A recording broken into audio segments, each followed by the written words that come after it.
Lesson 17, Anahata Chakra. Anahata Chakra is the heart chakra. Anahata means incessantly beating. So Anahata Chakra is the center that is incessantly beating. Incessant means 계속, without stopping. There are some very interesting aspects about the heart chakra. Many people don't have a heart. Physically they have a heart, but not energetically, because the energy is below the diaphragm. That's why people can be very harsh, rude, judgmental, etc. When you have a heart, literally, not physically, but the energetic heart, the heart opening up, as we call it in yoga, the characteristics that you develop are especially compassion, your ability to understand other people's mind and feelings, which means naturally that you do not want to do anything that would harm them or hurt them. And that's exactly what you do. When you're rude, when you're harsh, when you're judgmental, you harm people, you hurt people. Another interesting aspect of the heart is that there are actually people, there are yogis that say exercising is bad for you. Because every person is born with a fixed amount of heartbeats. When you exercise, your heart goes faster, so you will live shorter. That's a theory. In my opinion, a very short-sighted theory. Because if you don't move, your body becomes weak. And so you will live shorter. Not only that, people who exercise, while we exercise, our heart rate, of course, is higher. But when we rest, our heart rate is very low, like 50 or 55. People who don't exercise, their heart rate is always higher, constantly. So in the end, if you look at it, 상식적으로, logically, it's the people that don't exercise that actually spend more heartbeats. Apart from that, it's just very important to be healthy, and exercising is a part of that. The reason why I mention it is because it seems kind of short-sighted, but there are actually people who take that serious. Good.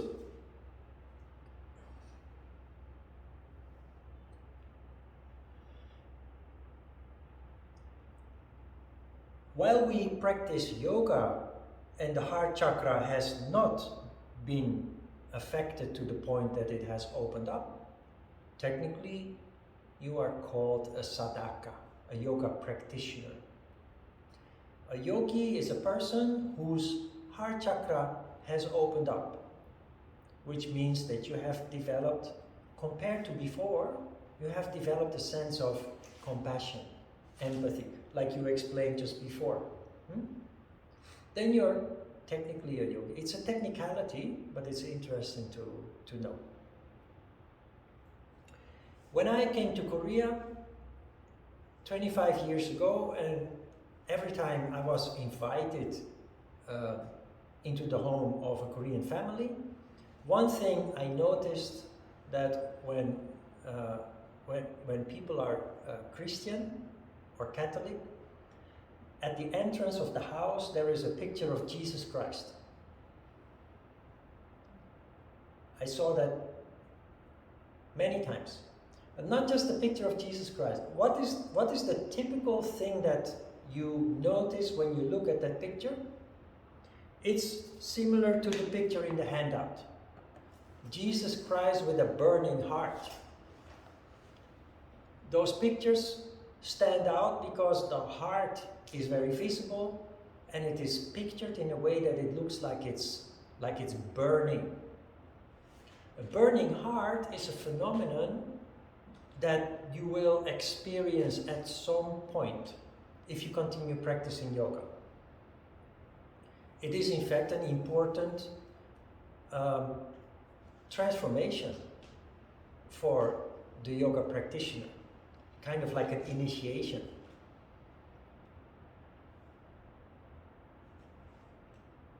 When that happens, it's difficult to explain, but when that happens, you will recognize it, because it is accompanied by a lot of energy. And that energy, because there is so much energy, that you know that energy is inherently unstable. So large amounts of energy causes instability. When the heart opens up, you will realize, wow, what a wonderful feeling. At the same time, it's also a little bit scary, because it makes you so unstable at the same time. It will settle down, and it will just mark a point in your development where you more and more start functioning from the heart. An important aspect of this heart, the heart is basically at the center of our yoga practice. One of the major goals of yoga is to open up people's hearts by letting energy rise. To open up people's hearts. It makes the influence that we have as people with an open heart chakra is enormous. It changes the way that we interact with our family. It changes the way that we interact with colleagues at work, or when we go to the supermarket with the people working there. Then the influence of the heart being open is not only affecting you, it affects all the people around you.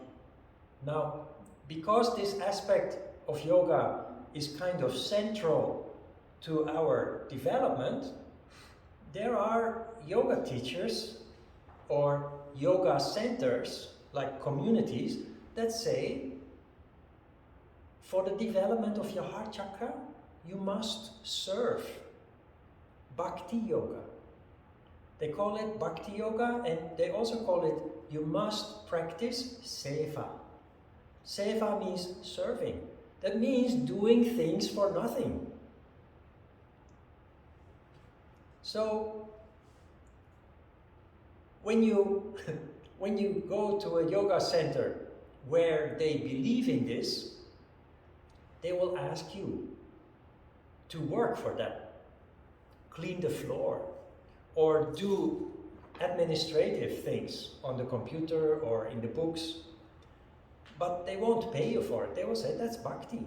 And your reward is your heart will open up. Seva also is related to karma yoga, seva. I was once told by the IYF, International Yoga Federation, to do seva for them, to develop activities or to do things for them without anything in return. But the thing that they don't understand about bhakti and seva is that it should not be demanded. If I, as a yoga teacher, give you a bucket and a mop and tell you to clean the floor, I'm wrong.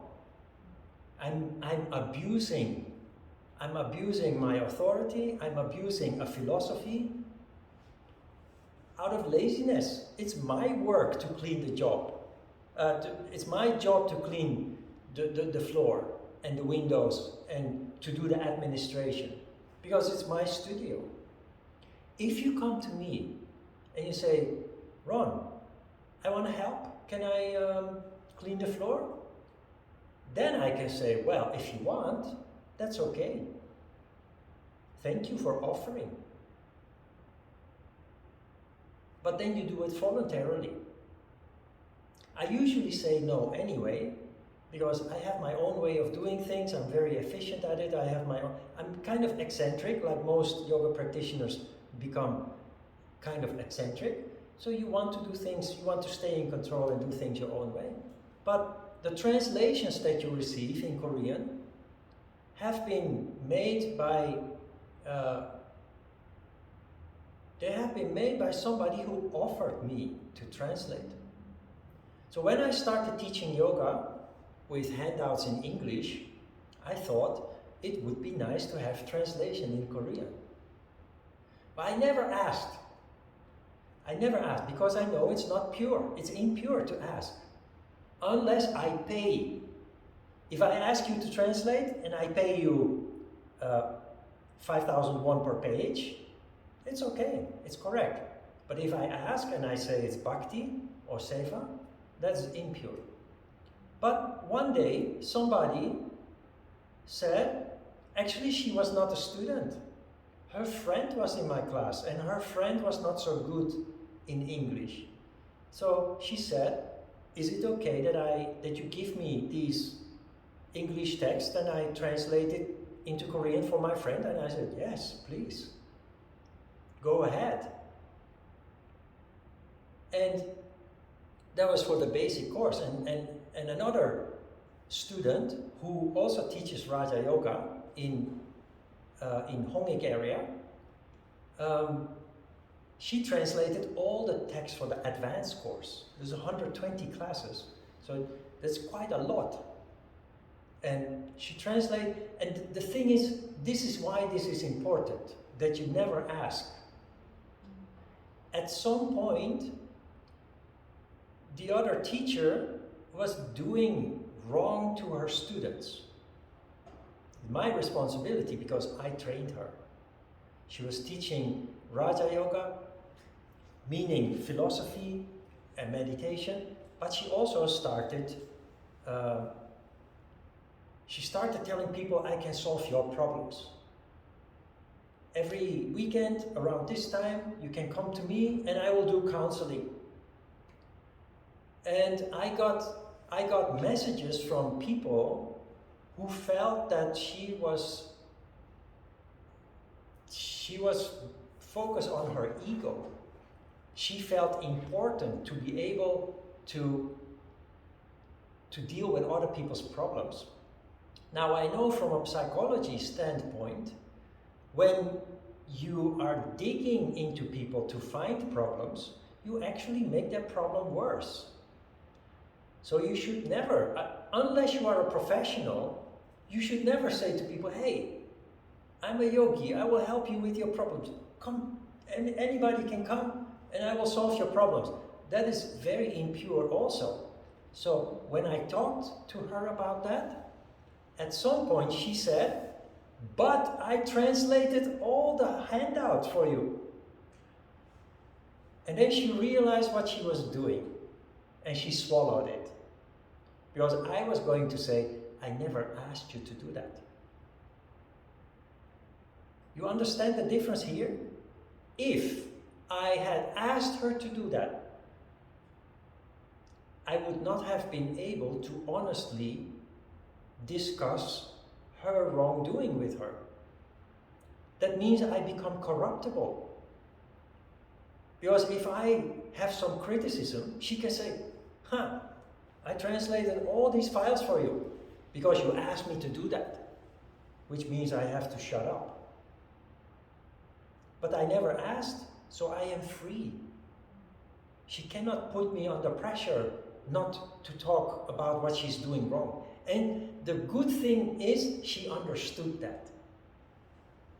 Which means she's not a bad person, she's not a bad yoga teacher, she just made an honest mistake. And I addressed it with her and she corrected it.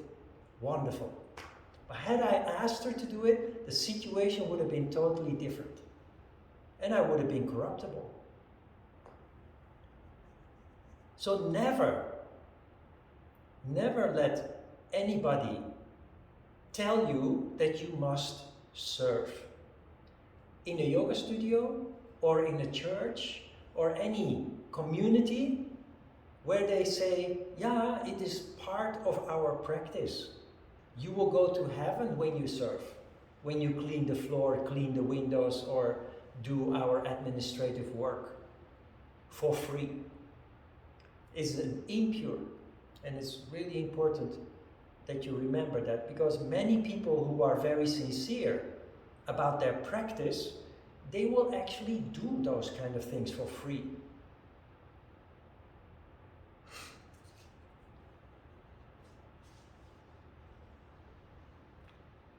This chakra has a secondary chakra. We talked about wishing before. The secondary chakra is called Kalpataru chakra, and it is the center of it's the tree of the wish. So if you have the heart chakra here, there is a secondary chakra that is called Kalpataru.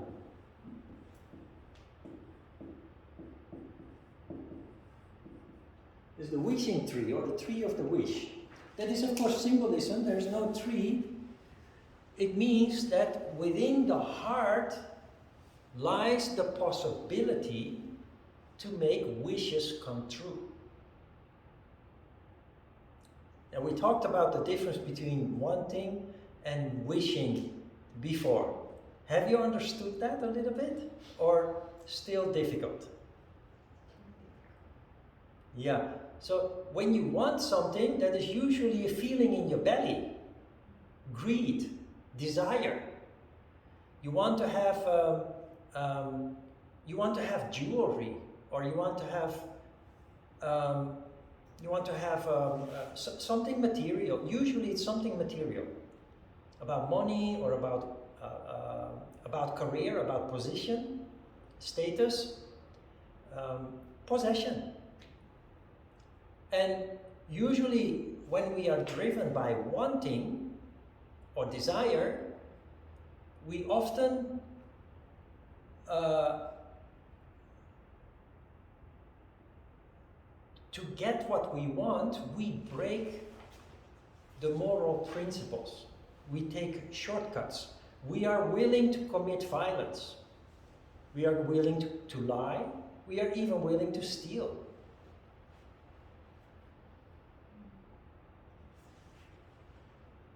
So you just want to have, without too much detours, without too much effort. You just want to have what you have on your mind. Now wishing is a process, and it is often not necessarily related to possession or material possession. It's a little bit difficult to explain, and it took me also years to get a good grasp on it. But as an example, I have mentioned before that my Hapkido friends came to Korea very quickly after our Hapkido teacher left. Why? Because they wanted it. It was a desire.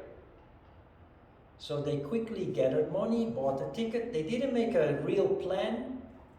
They didn't make a long-term plan. They didn't really prepare. They just went. And they soon spent all their money, and they had to go back without actually having really result. It took me 9 years to come to Korea. 9 years of dreaming about Korea. And little by little, I prepared. I saved enough money to stay at least 2 years. I didn't want to go back after 4 months or 6 months. I wanted to stay at least 2 years, which means you need quite a large amount of money if you have no income. But I also thought it would be good if I can develop a business while in Korea. Then people said, teach English. Every foreigner can teach English. At that time, it was very easier than now. And I thought, that's not my thing. But yoga is my thing. And I thought, yoga, you can teach yoga anywhere in the world. So I wanted to be qualified. sufficiently qualified. So I needed to finish that 7 years of training and study with Ajita. And because eventually you want to run your own business, especially as a yoga teacher, if you have a studio, you run your own business, you have to know a little bit about administration, business administration, economics and those things. So I went to school in the evening to do that too. Took me 9 years, but I got here. The difference between wanting and wishing is that wishing has no time limit. Wanting something makes you very restless, and if you can't get it, it will make you frustrated. And the more frustrated you become, the more you are willing to commit violence, theft, lying, to get what you want. When you follow a dream, when you follow a wish, which is very much the same, you cannot commit theft or lying or violence because it doesn't feel good, it doesn't feel right. So you're very patient, but also very calculating. It's not foolish. There are people, like the situation that you described, normal people do not understand what this means. So they think you are not serious about life. They think it's better to just get a job and buy a house and have a family. Because they think if you're just a dreamer, that's not going to get you anywhere. You will not achieve anything in life. Because the difference is, as a dreamer, as a person who believes in a wish and the possibility to fulfill that wish, you know that there is a process. You know that you cannot skip the steps in that process. My Hapkido friends, they skipped all the steps, just bought a plane ticket and came to Korea, and all of them had to leave after a couple of months.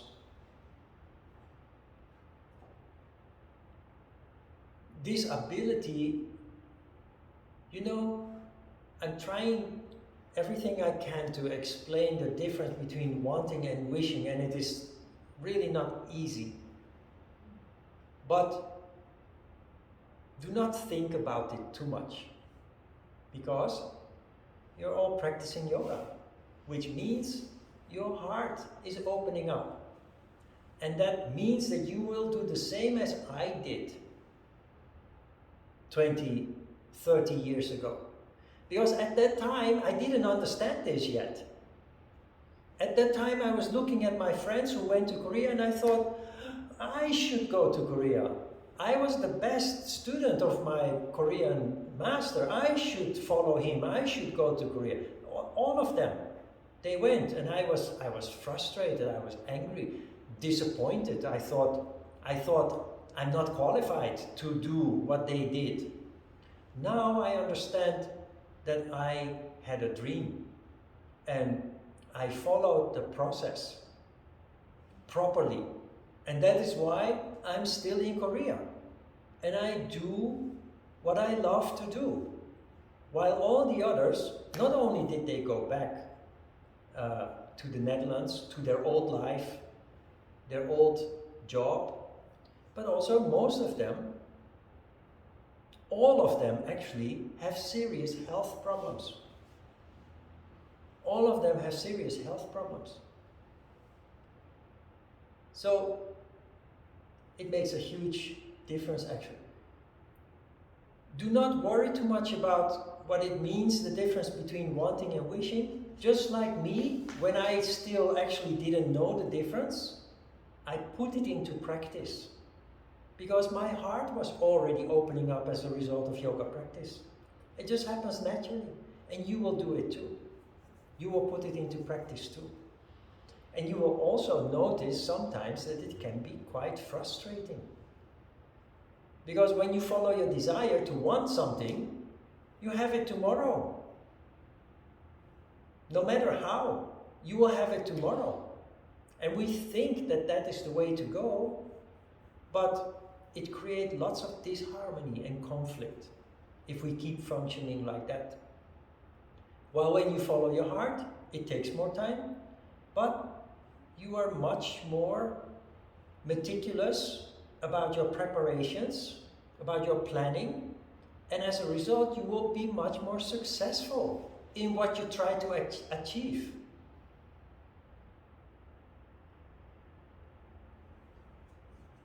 Being a yogi is not easy because of these kind of things.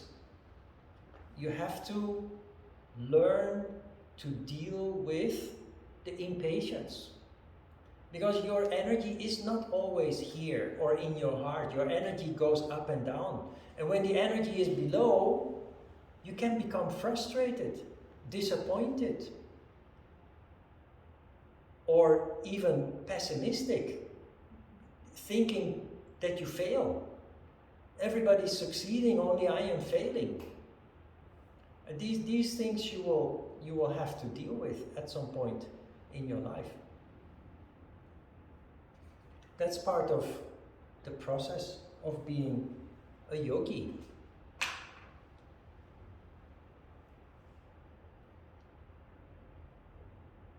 What is important in this process, you can see in the illustration of the heart chakra, here at the bottom, but this one is clearer. This one and this one on the last page, there is a deer as a symbol of the heart chakra. That deer is there not by coincidence. A deer is a very sensitive and alert animal. Deers, when they are in nature, when they are in the forest, if they hear just a very tiny little sound, they are immediately very sharp, very alert. The reason why the deer is symbol for the heart chakra is because as yogis, we have to become more and more alert to what we feel, what we think, what we feel, but also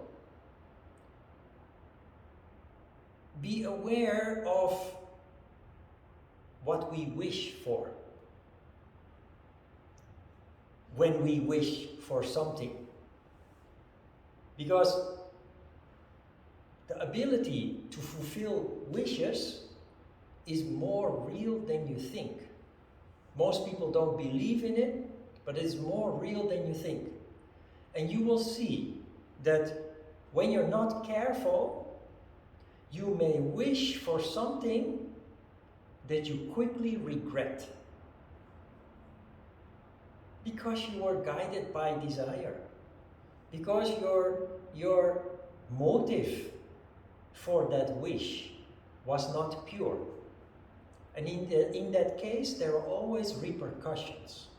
There is always a blowback that that brings you misery. That brings you misery or suffering in one form or another, in the form of conflict, for example, or in the form of you wish for something because of an ideal picture that you have, not realizing that there are other aspects to your wish that you're not aware of, but that are undesirable, that are, if you had only known, you would not have wished for it because it is causing misery or worries. So that is what the deer means. There is another symbol that is very significant.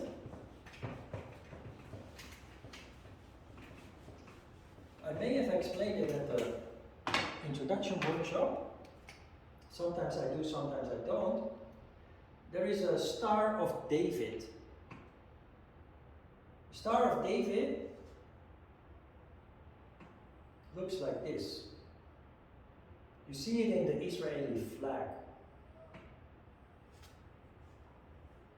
This is a Star of David. This is in fact a yin-yang model, but from another culture. And it is actually more accurate than the Chinese yin-yang model. And the reason why it's in the heart is because this is the highest stage of development of the yogi. We always talk about the crown chakra, and the crown chakra being so important for our development, for our functioning, with all the wonderful characteristics, wisdom, intuition, deep insight in the crown chakra. But the heart is in fact the representative of the crown chakra. So the crown chakra is here, but the manifestation of the crown chakra is through the heart. That only happens when there is sattva. Shiva energy comes from the top. This triangle indicates the flow of Shiva energy. Shakti energy flows up. This triangle symbolizes the Shakti flow. The fact that they are so perfectly aligned is, of course, symbolism for sattva in the heart. What does this mean?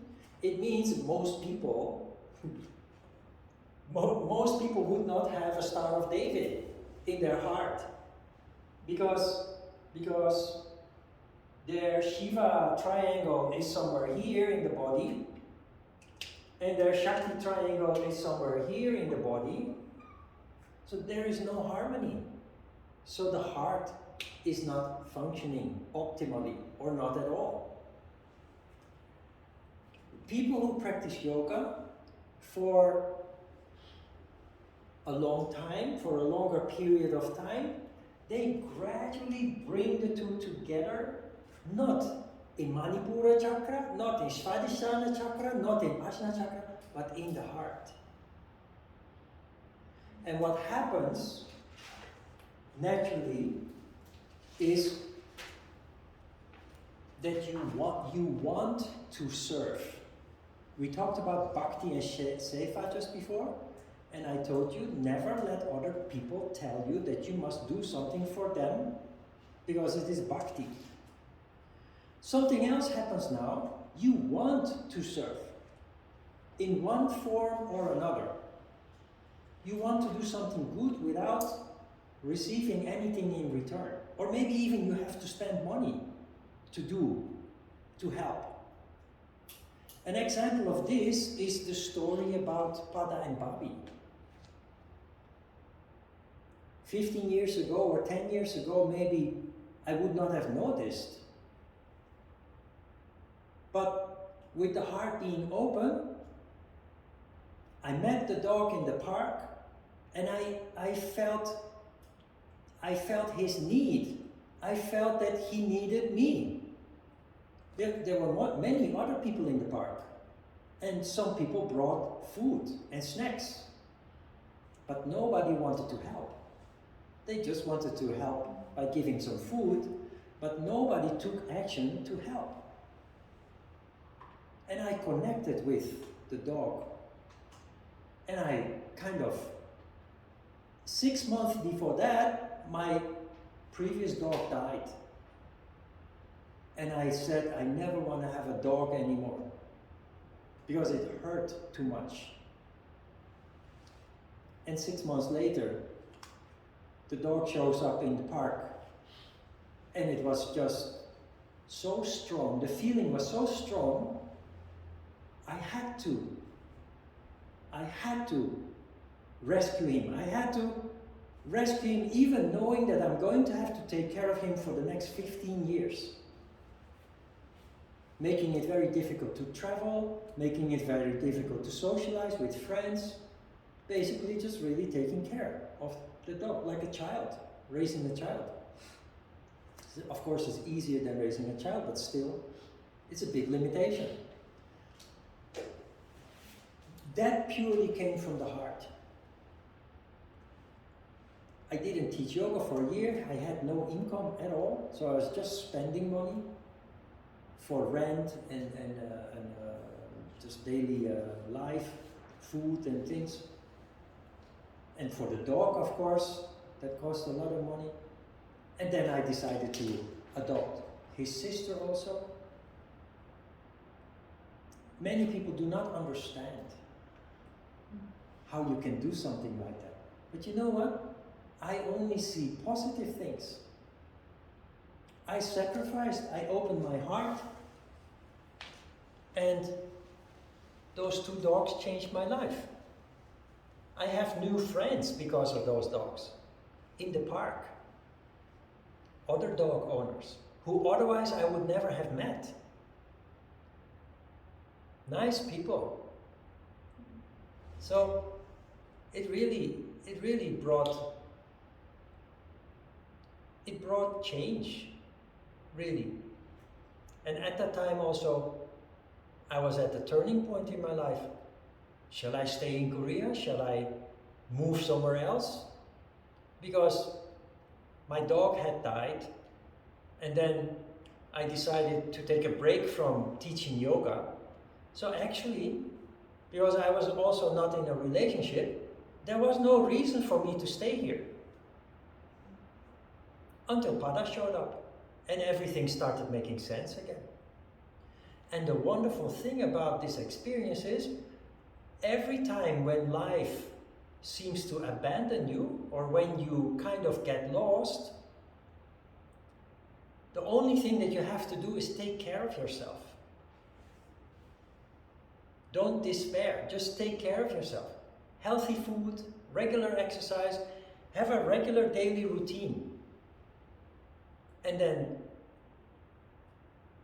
naturally something will happen that brings about an important change in your, something that you have been waiting for. You didn't know exactly what. It can come in any kind of form. A new job or a new friend. In my case this time it was a dog. And every morning I wake up with a sense of duty. I think I told you before, if you really want a dog, do not buy a dog in a shop. You know why? You're gonna hate it. That is why so many people abandon their dog. They buy a dog because they think, oh, it's cute. And they think it will be easy. But then the dog barks, the dog needs to pee and poo. So either the house smells, or you have to take them out 3 times a day. So people at some point they think, too much work, 귀찮아요. How annoying is this? That's not what I expected from having a dog. And they abandon the dog. There is no connection, there's no love, really. They just thought it's cute, like a toy. Like having a toy. If you want a dog, go to the shelter. And just look at the doggies there. If you don't feel anything, don't take a dog. But there will be this one doggy that makes eye contact with you, that you feel your heart. You feel your heart. And that's the one you want to take home. And every day you will have a sense of duty. So you don't think it's hard. You don't think it's difficult. You just fulfill your duty. And when your dog is happy, you are happy too. So totally different from when you buy a doggy in a shop. And there are so many lovely doggies in the shelters that have been abandoned. And doggies have feeling and emotions too. As a yogi, you connect. with one of those doggies, we bring it home. And you have a connection with that doggie. It's impossible to harm that doggie. It's impossible to abandon, like many people do. I cannot understand that you have a dog for several years and then you just one day decide to abandon it, to throw it out. There are many sad stories like that. Follow your heart. You know, when I walk in the park with Pada and Babi, there are so many doggies that they are aggressive, they bark, they're hyperactive. And Pada and Babi, they were abandoned dogs, and some people think they look scary, but they are so calm. They're so well behaved. They're so sweet. It's just unbelievable. Totally different from when you buy a dog in a shop.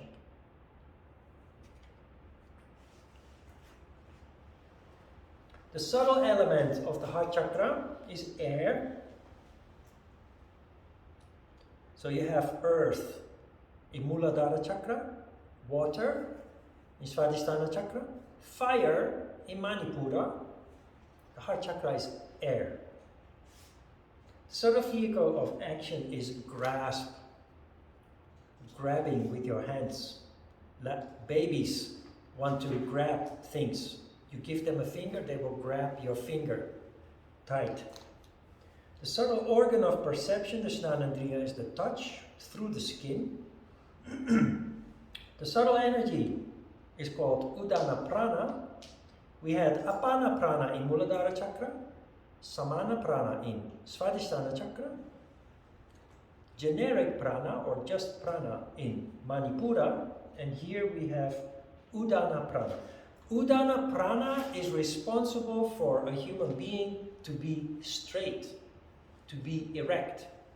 People who have slumping shoulders, who have a bent upper back, people who are like this without much energy, are people who lack energy in the heart chakra. If it is correct, since you started practicing yoga, people have said to you, hey, you are more straight than before, you are straighter than before. Has that happened? It happened with me soon after I started practicing yoga. People said, oh, you are so straight. Before, they never said that. That is because Udana Prana is responsible for pulling you up. I am 70 kilo, but I feel light. When I walk up the stairs, I walk 2 steps at a time, most of the time, because I feel light when I move. But you can also be 70 kilo and feel very heavy and struggle to get up the stairs, struggle to move your body. That is because of Udana Prana, or lack of it. So naturally, yoga practitioners will start feel lighter. Not because you lose weight, but because of Udana Prana. You literally feel lighter. The corresponding color with this chakra is green. The function of the heart chakra are, among others, the higher desires like love, hate, sympathy, empathy, vocation, and of course we know this center from being in love, and experiencing a broken heart when we fall out of love. The issue of bhakti is mentioned here, devotion and dedication. A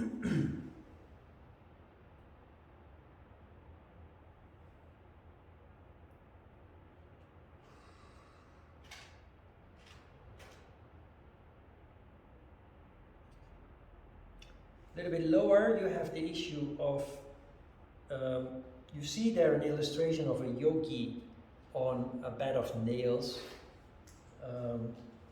It's not about the bed of nails, It's about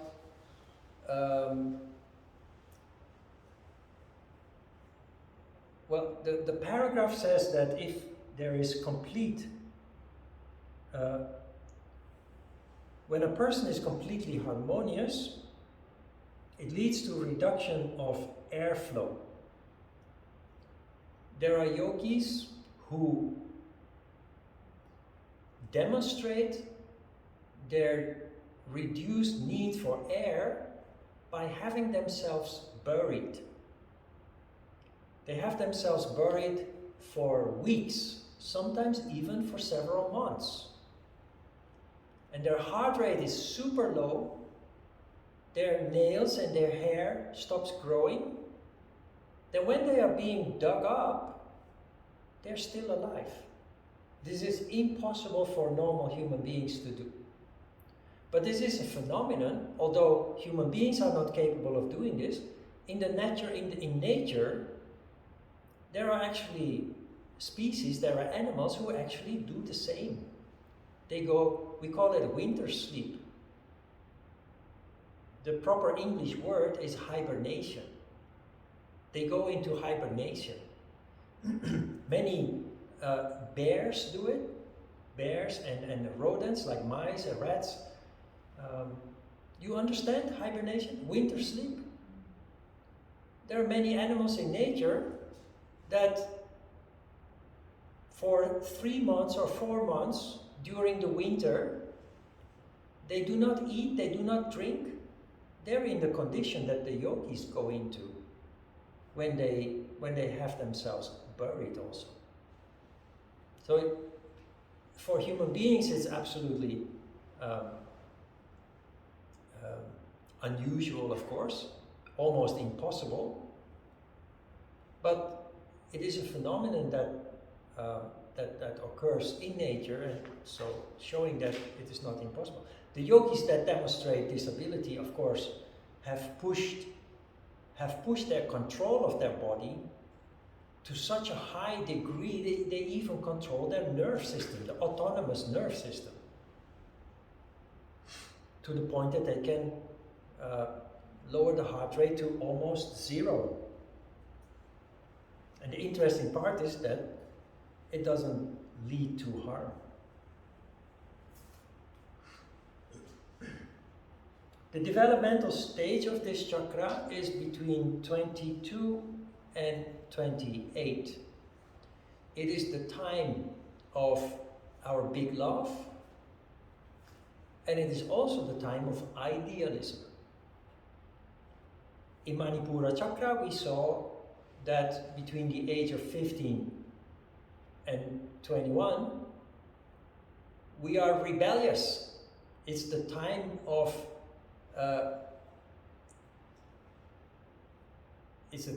rioting. It's the time of violence. It's the time of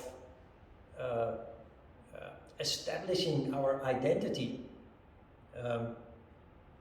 by all means, if necessary.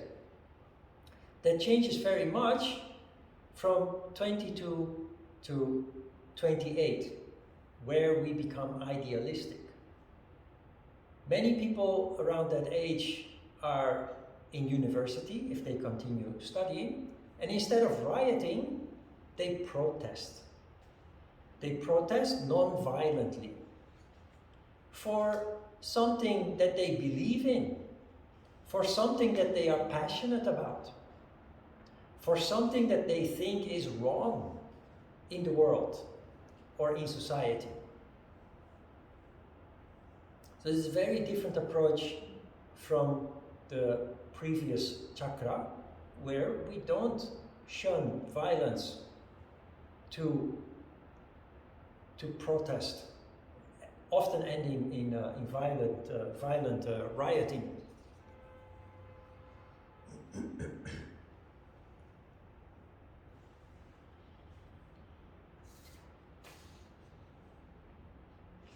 Questions? One more thing. Unconditional love. Unconditional love is something very difficult for most people because, like wishing and wanting, we do not understand exactly the difference. The unconditional love means no conditions. So most relationships start with conditions. I do this for you, but you must do something for me. I expect something from you. And when that doesn't happen, we get angry. So almost all relationships end with conflict.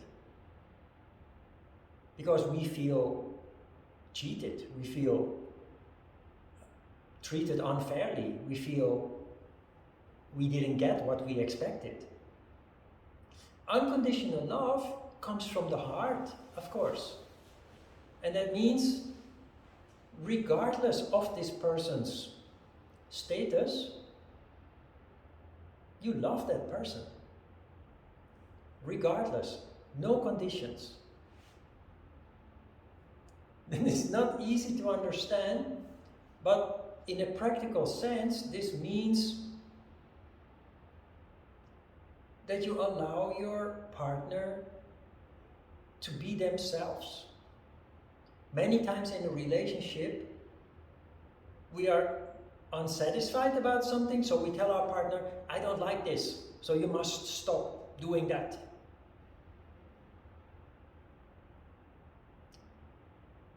If your partner is nice, they will maybe agree, but you make them unhappy. Later, they will do something in retaliation. So you create a field of tension, you create conflict in the longer term. So unconditional love means to accept your partner as they are without false expectations, without conditions. And in the ultimate situation, you would be able to let your partner go if that seems important for their development. When I wanted to go to Korea, I was in a relationship, but that relationship started when I already had my dream about going to Korea. So my partner knew that I not wanted to do that, but it was something that I had to do. So in the beginning, that was not a problem. Maybe she thought that I would not go anyway, or that I would change my mind. But it was not wanting, it was a wish. And you cannot deny that. You cannot just ignore that. So with time, she started becoming angry at me. Because I was busy with my things to prepare to go to Korea, and she didn't want me to go. So at some point we had to separate. And instead of being angry, I took 3 weeks. I took 3 weeks off from work, and I helped with moving and renovating the house with wallpaper and a carpet on the floor. I helped with everything for her to. You understand unconditional love? I had to let her go, but I still loved her. It's just that the conditions were not such that we would be able to continue, because she did not want me to follow my dream. Normally when people separate, they are angry and they just want to hurt each other. You see the difference, the big difference?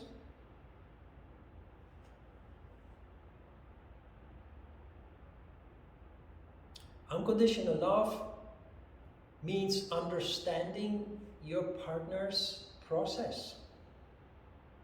She couldn't understand my process.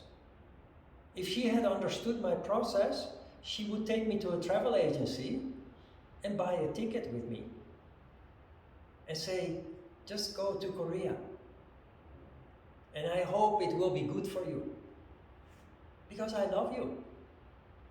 Because I love you, I don't want to hold you and keep you. Because I know it's important for you.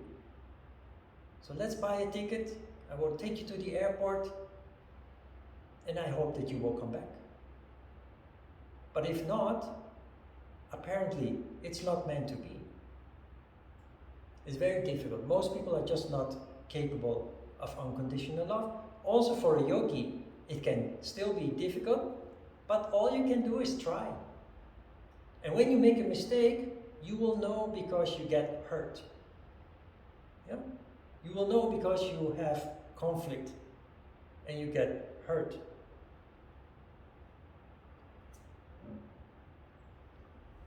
There are also people, finally, there are also people who get hurt in relationships and they say, I will never have a relationship anymore. Because we feel bad. Because we think we are hurt. It is really important to never give up on being with somebody just because you got hurt before. You know why? Every relationship teaches you a lot about yourself, things that you otherwise would not discover. So you learn very important lessons about yourself, but you also learn more and more about the world around you. There are many things that you learn through relationships that you would not be able to learn without relationships. So when I got hurt in the past, I also thought I never want to have a relationship anymore. But then somebody crosses your path, you fall in love, and a whole new episode of your life starts. You sacrifice, you give and take, you receive. And in the meantime, you just become a better person. I've had several, I'm almost 60 now. I've had several relationships in my life. And I can see a very clear development. When a relationship ends, it's very painful. Sometimes it takes more than a year to recover from the pain. But every time I notice, it made me a better human being. Also, I become a better yoga teacher. I become a better teacher because of the process, because of the pain and the recovery and the many, many lessons that you learn through the process. So if you get hurt, just take time to recover, but never give up. I'm saying this because my mom got married, had 7 children, and then her husband abandoned her. When I was a teenager, they divorced. So my mom had to take care of 7 children alone. And at some point, she became a little more stable. She started socializing, playing cards, meeting people, go dancing, classical dance, those kind of things. And she started dating with a guy. Then at some point, the guy did something that embarrassed her. It was actually not a big thing, but for my mom, it was very embarrassing. So she finished the relationship and she never had a relationship after that anymore. So very sad, because she had suffered so much. It would have been nice if she could have spent the final years of her life with a friend, with a buddy, with a partner. She just couldn't. She couldn't overcome the pain from the embarrassment, and she just thought all men are bad. I understand there are many bad men, but there are also good men. So never ever give up, because if you look at the pain, you're just looking at it in a negative way. But if you can see the progress that you make and the growth that occurs as a result of the experience, there is only gratitude. No hatred, no need for retaliation, as you often see that people just want to hurt their ex-partner because they feel betrayed or something. No, gratitude.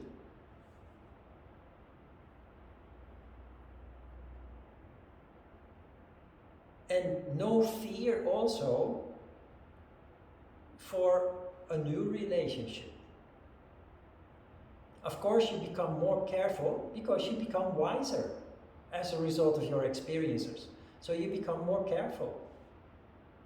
But it doesn't mean that you never engage anymore. If that happens, that is just really sad. We are not designed to be alone. It's good to be alone for some years. That also helps you to grow and develop. But in the end, we are not designed to be alone for the rest of our lives. So, anyway, it's all part of the heart chakra, because love issues are in the heart. Also, when a relationship ends, you have a broken heart. Literally, your heart breaks. It can be so serious that you die. You see this with older couples who stay together for 70 years. They married when they were 20, they become very old together. Then when one partner dies, the other one usually dies soon after.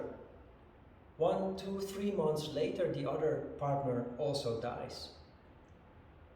Their heart breaks. If the first partner had not died, the other partner also would not have died. But one dies, the other person experiences a heartbreak and also dies. Heartbreak is literal, it's not a joke. And you feel that especially when you're in a relationship and your partner hurts you or abandons you. It's very, very, very painful. All right, let's have a short break.